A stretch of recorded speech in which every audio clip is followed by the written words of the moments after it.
Hi, I'm Haley from Studio Fractured, and welcome to episode 2 of FPS, First Person Show, where we interview indie devs. I'm here with...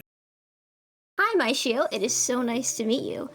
Tell me about the game that you're working on. Tell me about yourself. Give me a little introduction of who you are. Sure. Hello, I'm myshio. That's the name I go by on the internet at least. I am part of a team called Team Gramps. We are currently working on our first commercial release, which is called SHEL The Cure. That's one L in SHEL, and I hope everybody listening goes and wishlists it on Steam currently.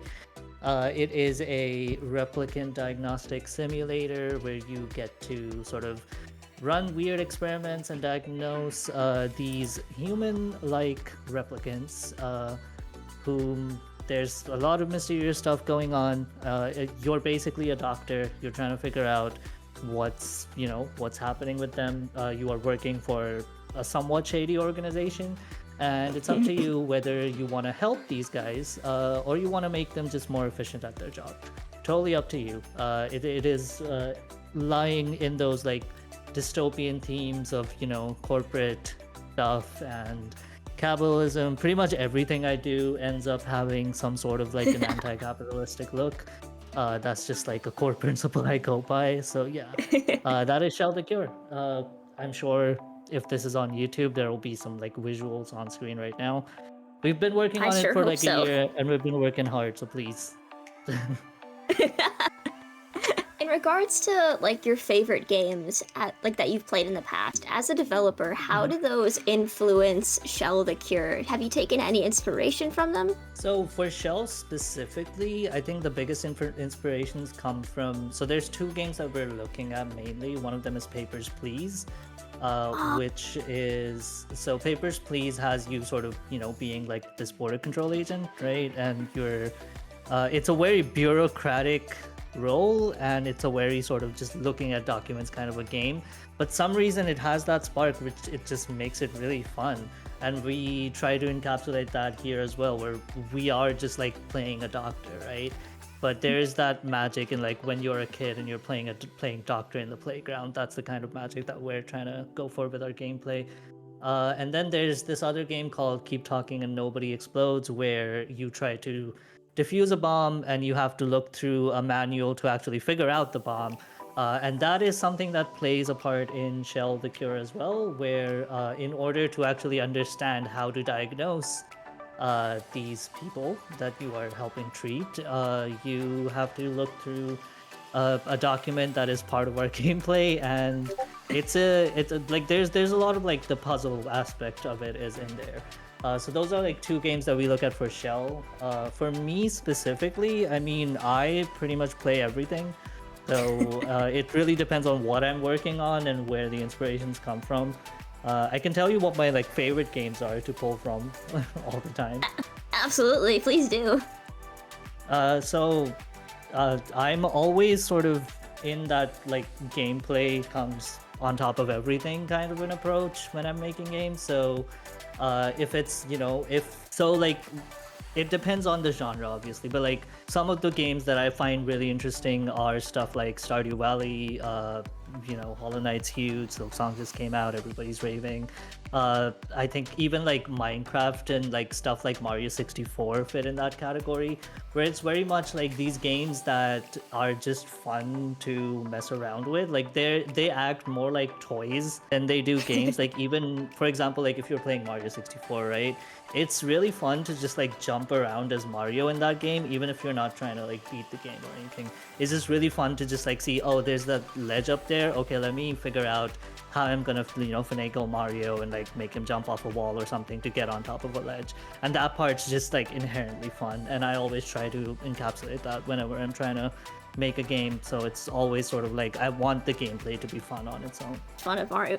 Fun. That is the best part of Mario 64. You're absolutely right. It's so funny that you bring up games like Papers, Please, because I wanted to ask you about the art style in SHEL, because looking at it, it reminded me a lot of like Papers, Please and this game called No Longer Human, but if you mix it with sort of like the softness of Stardew Valley, and I was very fascinated by SHEL's art style. I think it's beautiful. I'm I'm Googling no longer human right now, so I remember what that is. Like the Uh, color palette of SHEL reminds me so much of that. mhm. It's very Okay. yeah. So all that credit goes to our artist slash narrative designer, Dan Backlov, if you want to go check him out. They come from a sort of comic book background, so Hmm. our art style is heavily inspired by that sort of like comic book, sort of, looking through kind of older paper feel. And then we also take a lot of like art style inspiration from sort of more retro punk aesthetics. Something that we're heavily inspired by, especially in the way things look, is Blade Runner. So Oh yes. Blade Runner or even Fallout does this, where it's like it's futuristic tech, but it looks like tech that would be from like 50, 60 years ago.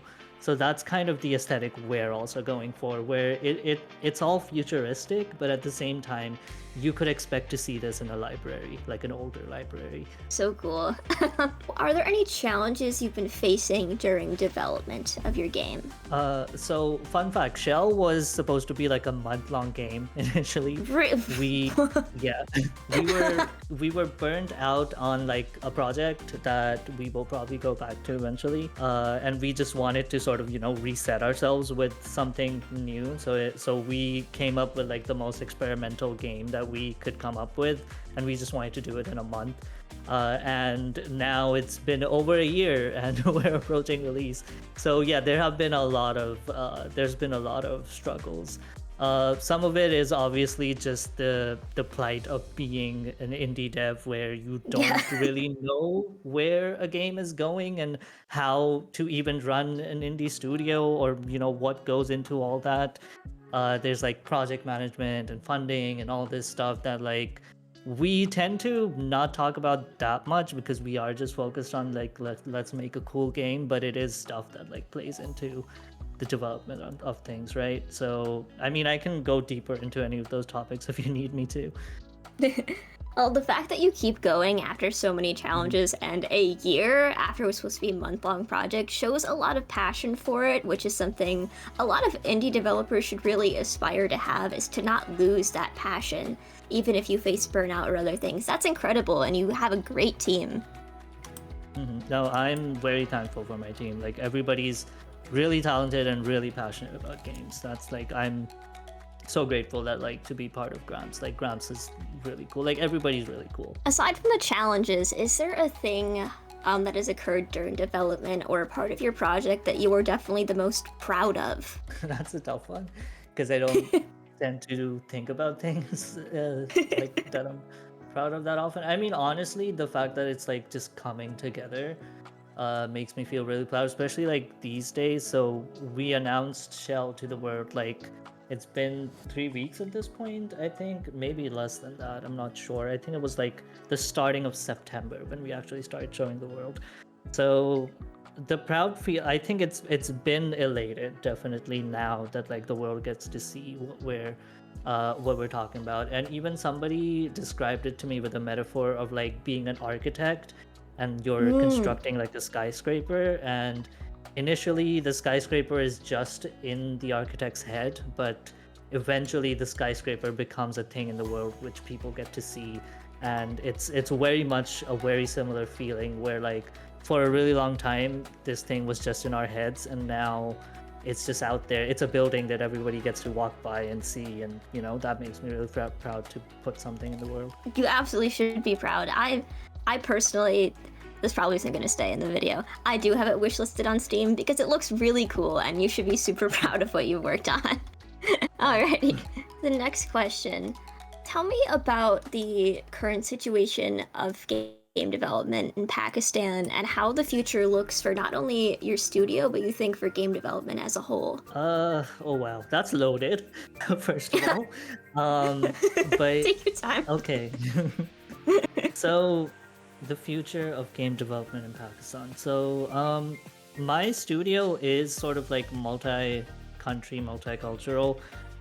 So while we have two people from Pakistan, we do have a lot of people from like all over the world, and I think that actually makes us better, because we're able to bring in a bunch of different voices into whatever we're creating.